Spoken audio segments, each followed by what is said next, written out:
Hello and welcome to this week's episode of Chaile Time. Toby, hello and how are you? Morning, Tepo. I'm well. Yeah, I'm well. Are you sure?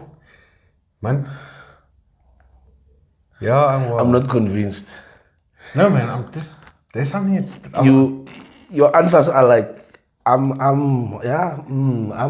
well. I wanted to say a word, but I won't say it. So I will just say there's this union starting to work on my nerves. Yeah, but you know, this union was done. It's all over now, the country now. This union, don't.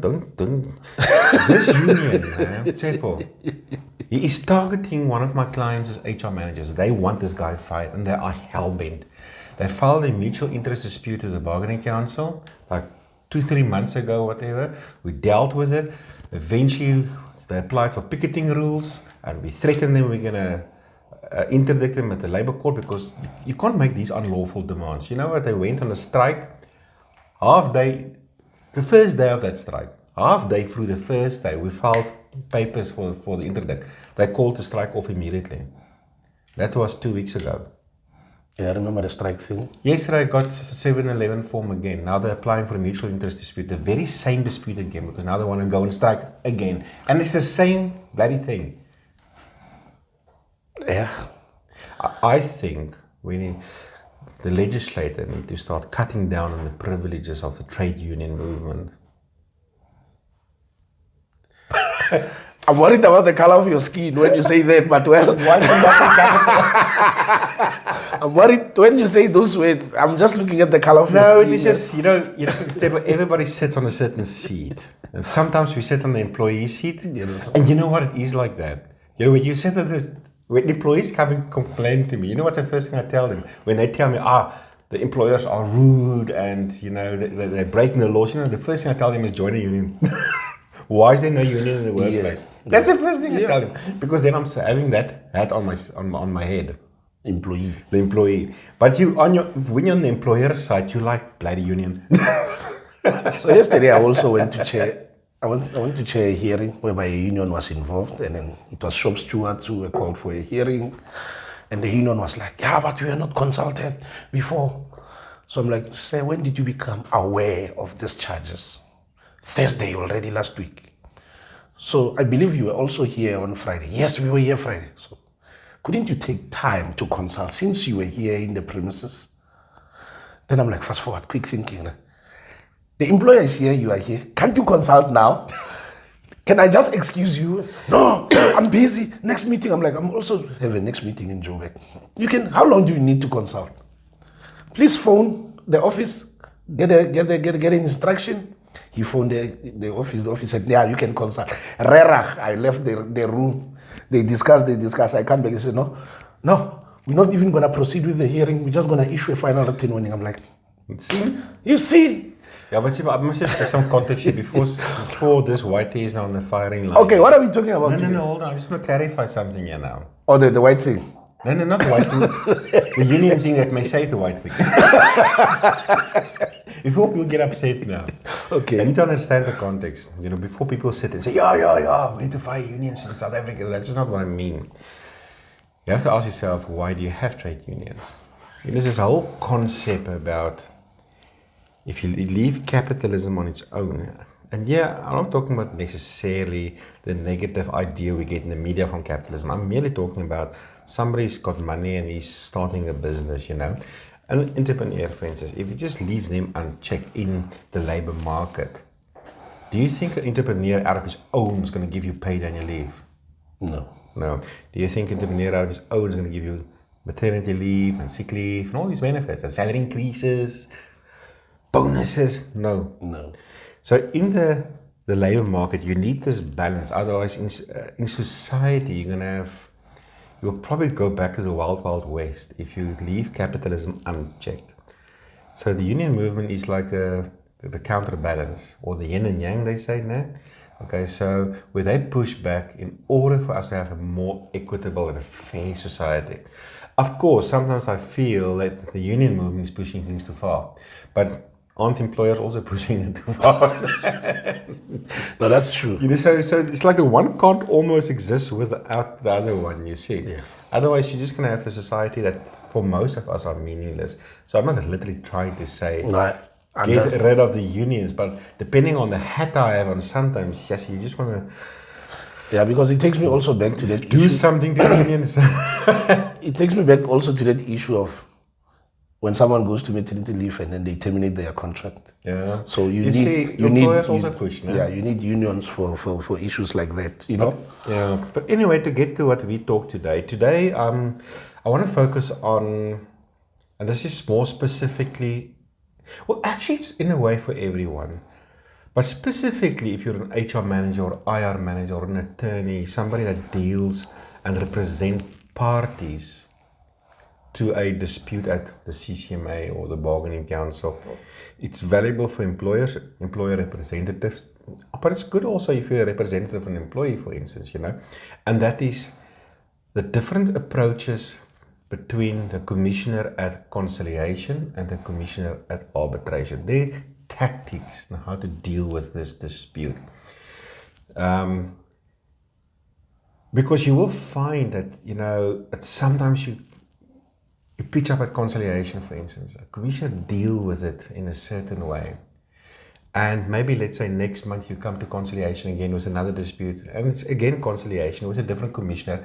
And then you find that that commissioner deals with it differently. Yeah.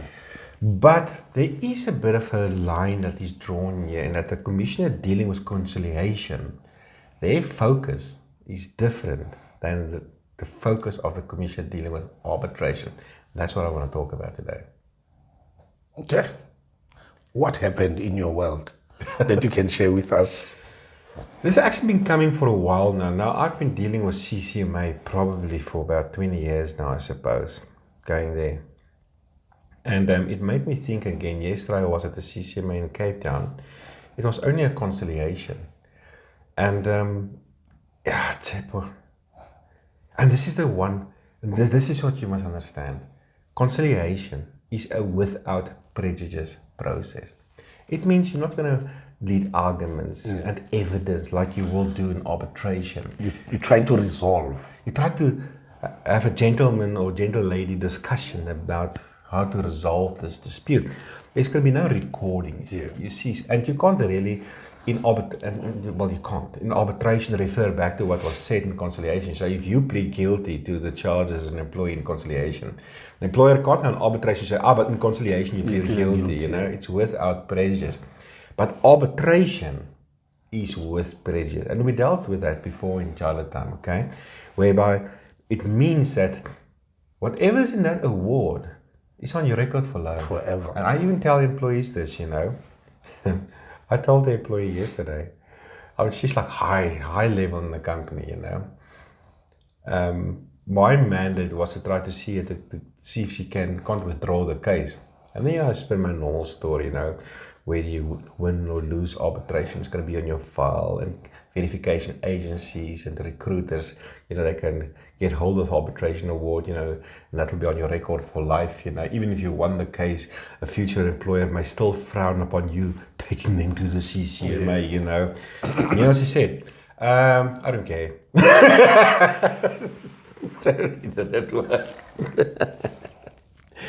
But anyway, so arbitration with prejudice and conciliation without prejudice. So, but now, the focus of the commissioner on conciliation, Chaile, is to try and get you to settle the dispute.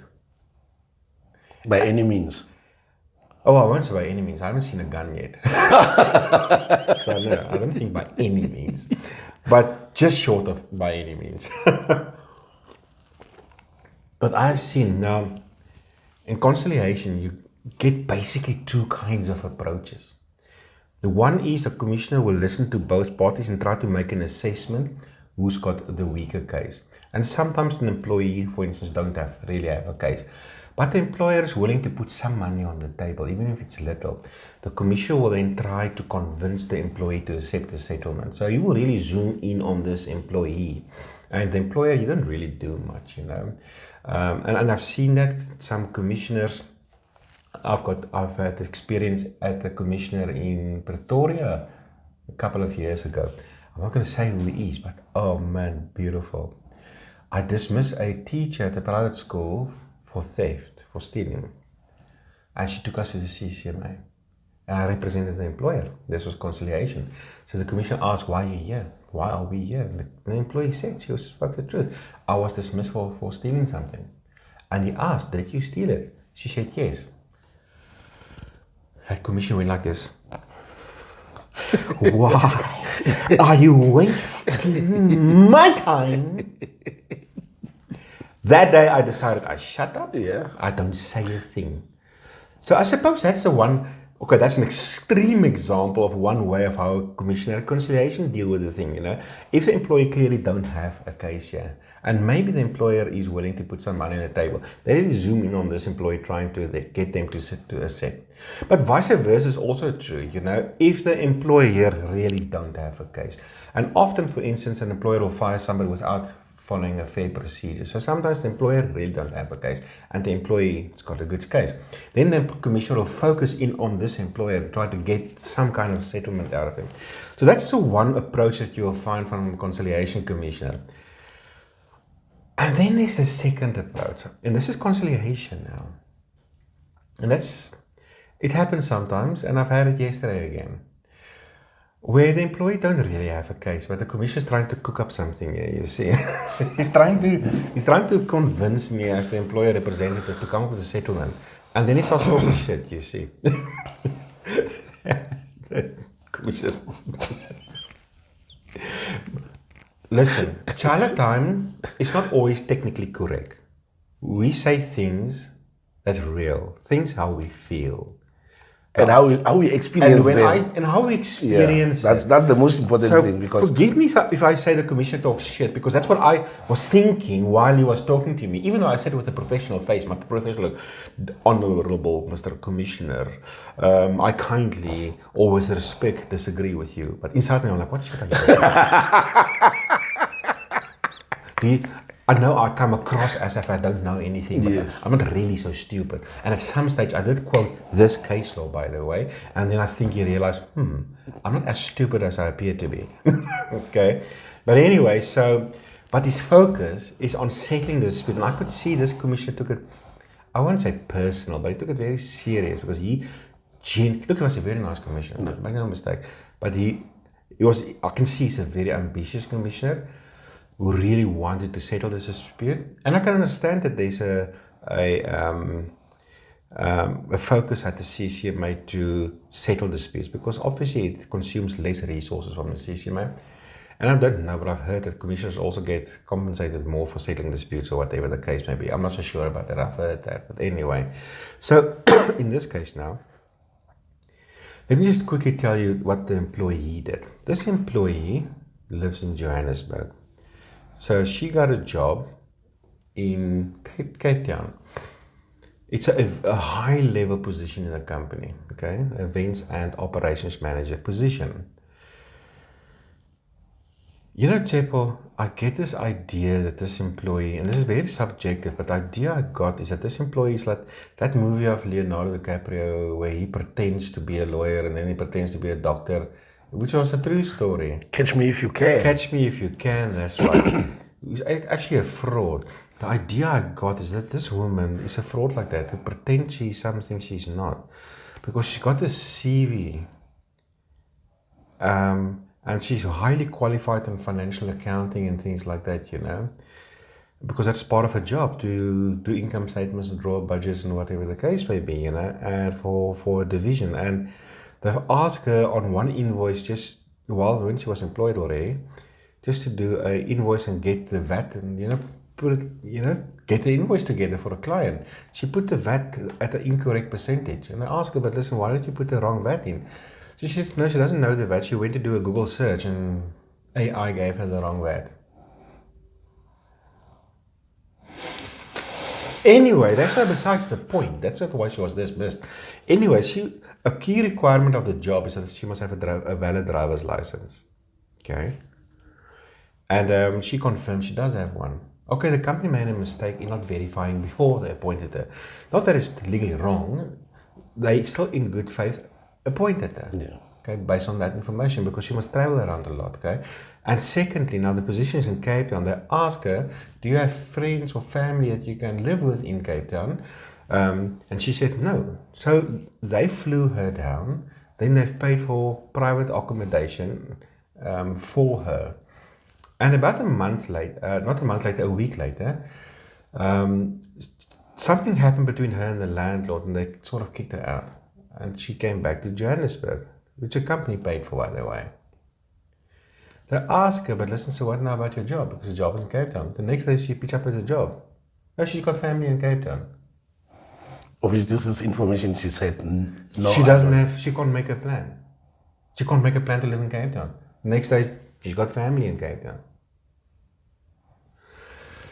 Look, she worked for 2 weeks only, and then she got dismissed for 2 charges of gross dishonesty. Number one, lying and being dishonest about having a valid driver's license, and secondly, being dishonest about being able to get accommodation in Cape Town with family or friends or whatever the case may be. So when she was booked for the hearing, she wrote a letter that she will not come to the hearing. Not maybe, can I ask for a postponement, I don't have enough time or whatever, just I will not come. And the reason, I've got her reason here, I'm not going to read it, but it's mostly based on, when I read the reason, I was, my head was like, bzz. I was turning my laptop and like, where does she get this nonsense, you know? And I went to search and I found out that this is labor law in the United Kingdom. AI again.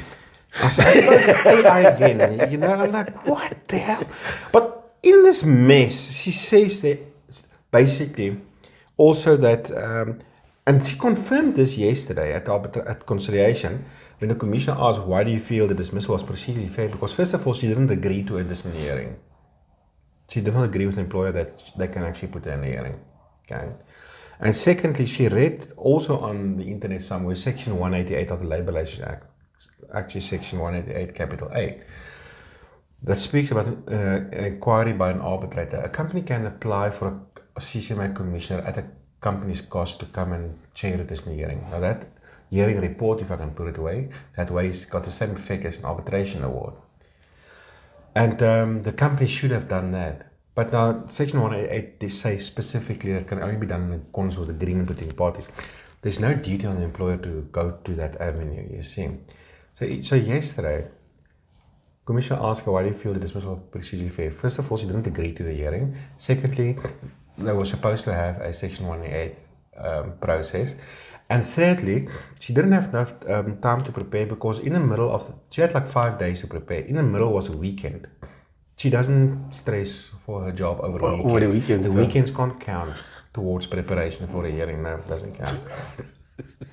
Just she had much less days than what the notification to attend the hearing, as you say. But what the commissioner did then is he let her go out and start speaking to me. And he's like, and then he starts with this nonsense. You know, okay, so the technique here is that a commissioner will elevate the risk, the negativity, whether he's talking nonsense or not, to create self-doubt in you so that you can come up with a settlement. Yeah. And this is why we're talking about this today, to let our audience know and be prepared what you can expect at the CCMA. So when you do get into that kind of situation, you mustn't necessarily doubt yourself. Yeah. Okay. Now remember this: if you're unsure, don't settle, man. You can always settle later. Arbitration. If you want to settle, this is just my opinion. Okay. Don't settle at conciliation if you're uncertain of yourself, because the commission is going to try to talk things into your head. No? You can rather not settle. Do your discussion with your client, and then maybe phone the other party's attorneys, settle. Or wait for arbitration, settle. Yeah. And please, I know commissioners and legal people is going to shoot me now, okay? So if you can settle at conciliation, settle. I'm saying in those situations whereby your client or company do not want to settle, and suddenly the commissioner at conciliation is throwing a curveball and you are self-doubting, don't feel that you must now go to your client and start giving them all these risk factors and why they should settle. You don't have to be unnerved, okay? So you can rather, by default, say, I'm not going to settle. We'll take a cup of coffee and discuss this properly. Anyway, so this commissioners are telling me, you must have postponed the hearing. Did she ask for a postponement? I still told the commissioner, she didn't ask for a postponement, Mr. Commissioner. If she did, we would have probably postponed the inquiry. If she needed more time, we could have done with another day or two, no problem. But that is not a written letter to us. In writing, she said she will not come. And then she gave her reasons that she did not agree to a hearing, and we were supposed to do 188. And in writing, we responded to her. And then I cited to the commissioner the Fashini Group versus Maidi and others, 2010. The Labour Appeal Court stated, the court held the following, which I respectfully agree with and conclude can be applied directly to the current matter. It is a trite principle in our law that a party who chooses not to attend a hearing does so at his or her own peril, and is precluded from later complaining about the outcome of the hearing. So, to attend a hearing is a right. A right works both ways. You have a right not to attend either. A right doesn't mean you must come. The employer cannot force you to attend the hearing. It's your choice. If you choose not to pitch, it's your problem. Obviously, there are certain circumstances, maybe you're ill or there's an emergency, and the employer needs to be sensitive to that.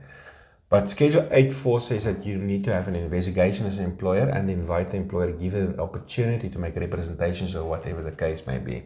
If she chooses not to exercise that right, that's her problem. So I told the commissioner that. And then he starts looking. After I quoted this, he kept quiet. Interesting. But he tried to bully me and convince me that we should have postponed the hearing. The second issue is on substance. This issue of she not having family in Cape Town and can't make plans for accommodation, whatever the case may be. You know what he told me, Chaile? He said to me, you know what, companies normally do that. You can't have a charge like that. Companies normally relocate people and pay for their accommodation. And you know what, the facial expression is like, you know that, I'm not convinced by what you're saying, Mr. Nell. You know, companies normally do this, they pay for the accommodation and the relocation cost. Yeah, it's probably not such a strong case, And I'm not tuning him back, I'm saying, but listen, you're not correct, Mr. Commissioner, by saying by default, all companies will automatically pay for accommodation. They go beyond the call of duty to do that. But the issue here is not, and then he said, yeah, and also, some people, how they define who's family. Some will call biological family, and other people will call cultural people family. Some call friends family. So, the fact that she said she doesn't have family and now she's got family, family means different things to different people. You see, I was trying to confuse me. I said, no, Mr. Commissioner, you know what, the issue here is not how you label it. The issue is not how you label family or how you identify family or friends or whatever the case may be. The issue here is the company asks you, do you have the means to live in Cape Town? In that context, do you have family or friends and so? She said no. Based on that dishonest lie, the company took out money and paid for accommodation for her. Which later she jeopardized us. And later, suddenly, when her job was on the line, now she's got means to live in Cape Town. Now it's family. Whether it is biological family or cultural family, who cares? The fact of the matter is, she lied to get into this position. Her license expired 4 years ago. And even there at Conciliation, the commissioner asked her, did they ask you if you have a valid license? Yes. Did you say you have a valid one? She's all over the place. Yes. I normally tell, I don't have a pen with me, I normally tell people in arbitration cross-examination, sir or madam, my question to you is the point of the pen. Your answer is all over the place. Yeah. Answer the question. Did they ask you? Yes. Don't come with stories now, man. So what was the conclusion there? Interesting. I then asked, Commissioner asked, okay, so now how do you want to settle the dispute? So I come up with my thing of withdrawal, if you need a reference letter and all these kind of things. And she doesn't care. Doesn't care. But anyway, so now the commissioner took out the certificate of non-resolution and he sat there and he put his pen on the paper and he didn't fill it in. He was just like contemplating, he was like thinking. It's like, you know, people, this is the kind of dispute we really can settle. So I'm like, he's like, Mr. Nyao, can you not settle this dispute? I said, no. Can't settle this dispute. Anyway, she wants her job back. I told Mr. Commissioner, she can't have a job back. She can't drive. She still doesn't have a valid driver's license. Ouch. So what is her justification when she justifies that? No, I want my job back, and then, so what? You know, Tsepo, I don't want to disrespect people, but I've actually never had a case like this really in my life. Where you sit with somebody who's got this super CV and she's employed in a very high position in a company and her reasoning abilities, wow, it's just off the park. How she sits there and mixes United Kingdom labor law. And I'm like, I understand she's not a labor law expert, but I don't know, and what she say that the company don't have a right to put in a hearing until she agrees.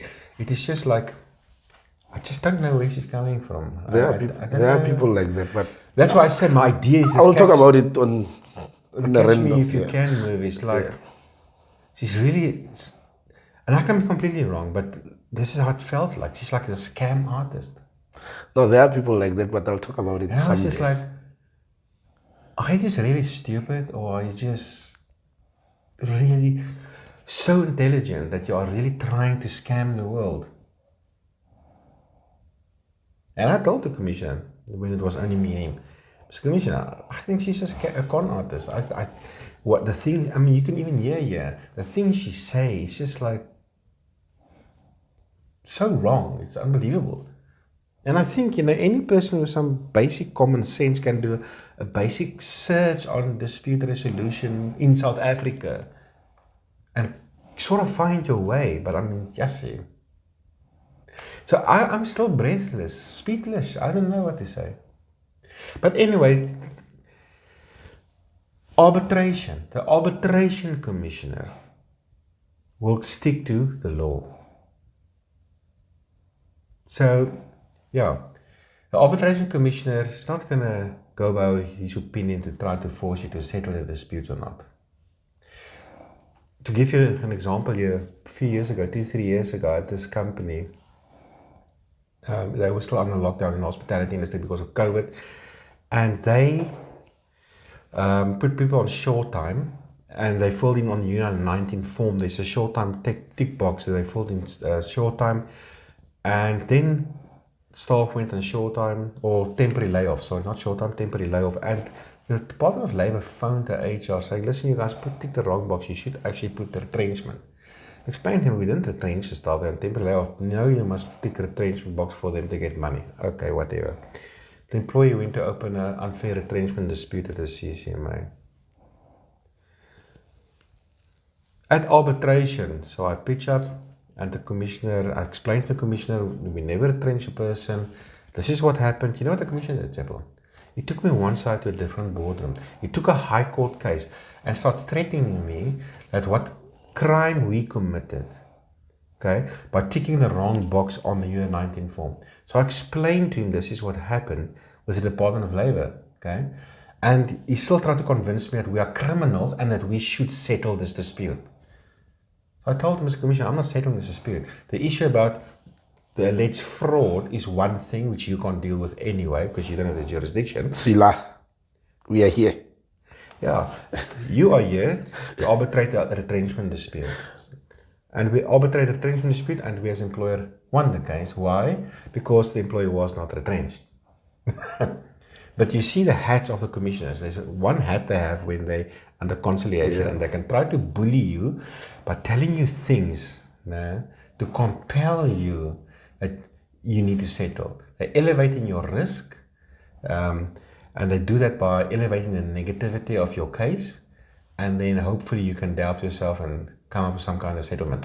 The Commission under arbitration is strictly going according to the law and how matters had evolved through the cases at the courts. So different approaches. So if you do experience some bullying at conciliation, it's normal. That's what you're going to experience. Yeah. But if it's only conciliation, if you're really uncertain of yourself, rather than call a timeout, you can always settle later. You can even settle after an arbitration. After arbitration, yeah. You can always settle with people, So rather call a timeout and say, listen, I'm not going to be bullied into something I don't agree with. But be on the watch out. Conciliation, in my view, is sometimes worse than arbitration. Yeah, because there's also mind games that is played with you, and when you are not certain, just don't be quick to make a decision. Awesome. That's it, Tsepo. Thank you very much for watching. Don't forget to like and subscribe. See you next time. Bye. Bye-bye.